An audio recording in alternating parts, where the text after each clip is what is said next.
Bonjour everyone, Pantoufleee here today for a new video in which we're going to take a look at the Type 71, the brand new tier 10 Japanese tank that should be implemented within 2 or 3 updates.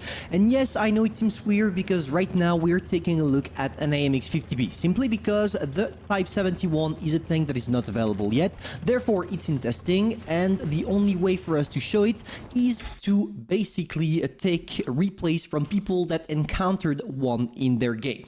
And to be honest, when you take a look at the tank, which is located right there, it just looks amazing. Just see how this STB reinforced is so good looking. But basically, yeah, what we want to take a look at right now is this tank, and especially this replay for one thing only. This tank is about to make 10,000 damage in this game. Unfortunately, we're not necessarily gonna have the HUD with us, but it's not a problem. When the AMX50B is gonna encounter this tank, I will showcase from the AMX50B. But basically, you already know how it works. This tank has a crazy gun depression. It also has a crazy armor, especially on the turret, and really small cupola. Therefore, it makes it perfect for some hull down. And this is exactly what the guy playing it is doing right now. And as you can see, he's getting some bounces. Well, I just hope that Wargaming, when they release it, are gonna implement a legendary camo, because obviously it looks goddamn good. And well, for the moment, this is all that matters. He's sitting there trying to get as many kills and shots as possible. And well, it seems like my CC cleaner always wants to pop every time I'm making a video. But yeah, let's take a close look at what the AMX50B is doing right now, because why not? We have the time, so let's use it. Okay, second shot. Never try to shoot the tracks on the tortoise. It's never gonna work. And let's see once again what's happening on the other side. Our friend is carrying the whole team by himself. At least he's blocking everyone from this side. And he's already getting his first kill on a Foch, the tier 9 Foch, if I'm not mistaken. Judging by the gun, yes, it's the tier 9 Foch. And now he's jumping on the hill. As you can see, the mobility is not that bad, considering that we're talking about a heavy tank. When it's on flat ground, it goes really fast, because you can see that he managed to get straight on the Vickers and bang, killing the boy in the process. He's already at 2 kills and is getting several bounces pretty much everywhere. When you over-angle that tank, there is literally nothing you can do. And now he's gonna go on a kill rampage, because if I'm not mistaken, right now they are getting pretty bad, and our friend is just at the very best spot for him. What you want to do with this tank, as always, is being hull down, as mentioned. Also, try maybe, why not, to show the upper part of the hull, to bait people into thinking that they can penetrate you from this part, because, well, when you over-angle it, as you can see with the bounce at the top, it's literally impossible to penetrate. So what is our friend gonna do? Probably destroying that poor AMX first prototype that can't do anything. And it seems like, on top of that, when you shoot at the tracks on the sides, unlike a T10 for example, that you can't penetrate. And well, when you take a look at how small the lower part is, the lower plate especially, it really feels like it's going to be horrible to penetrate, regardless of if you shoot at the turret or the armor. Maybe that Wargaming will do something about it. Maybe they will nerf it before it comes into a regular game by probably, I don't know, maybe lowering the armor, the millimeters of armor on the lower part of the hull. They're probably not gonna touch the turret at all, which is kind of logic.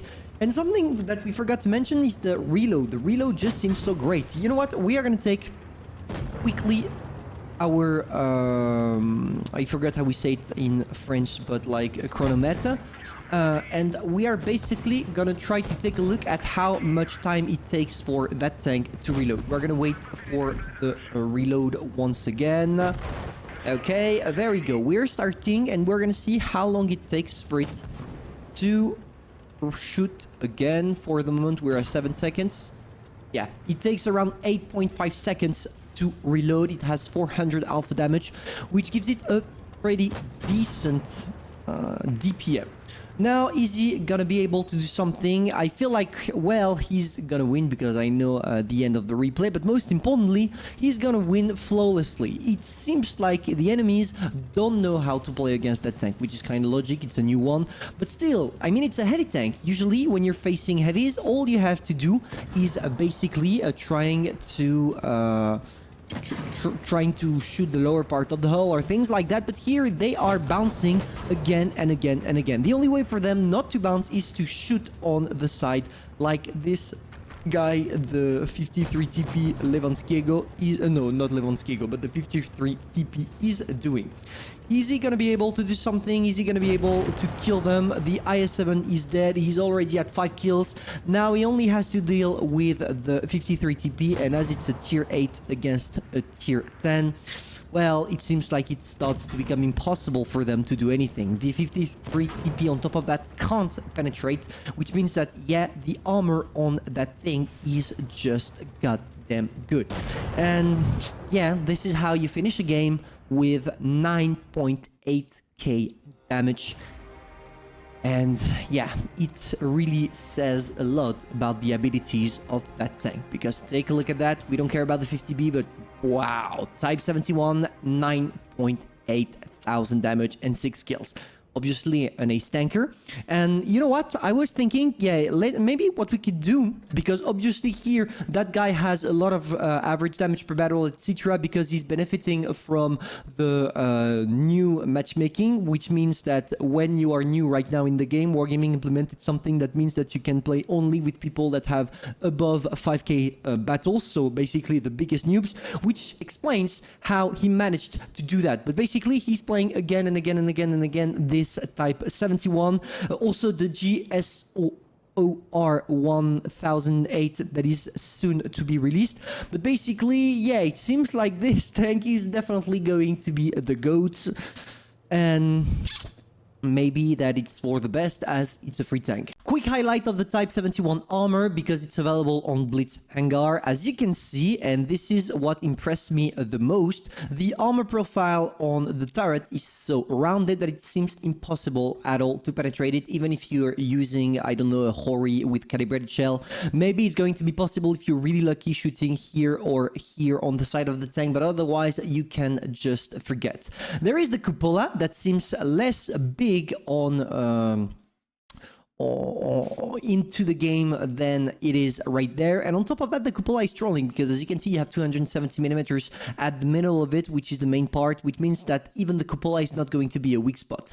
So yeah, the turret on that thing is totally broken for the moment. On top of that, you have a good gun depression. I don't know, it must be like 8 degrees, which allows you to be quite versatile and quite comfortable playing on reach lines.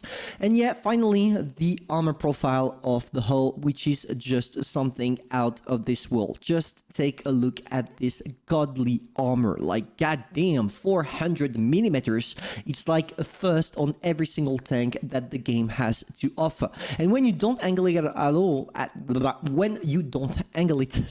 all, you have still 310. You will be penetrated by people using gold shell, but if they use gold shell, they have 15% less average damage per shot, which means that your sustainability on the battlefield will be increased, therefore making it a better tank at sustaining than most others.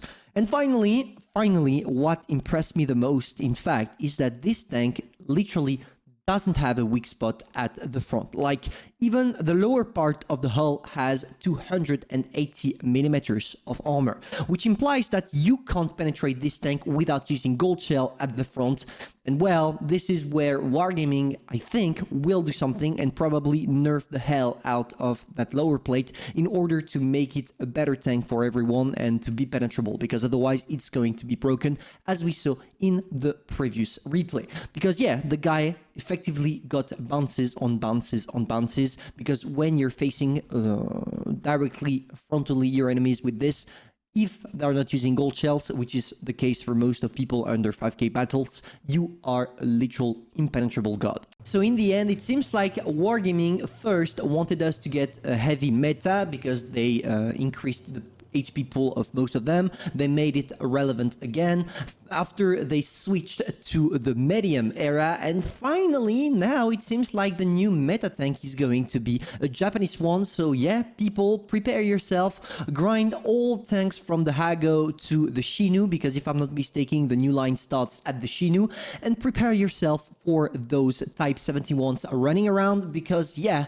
it's going to be difficult for people that don't own it.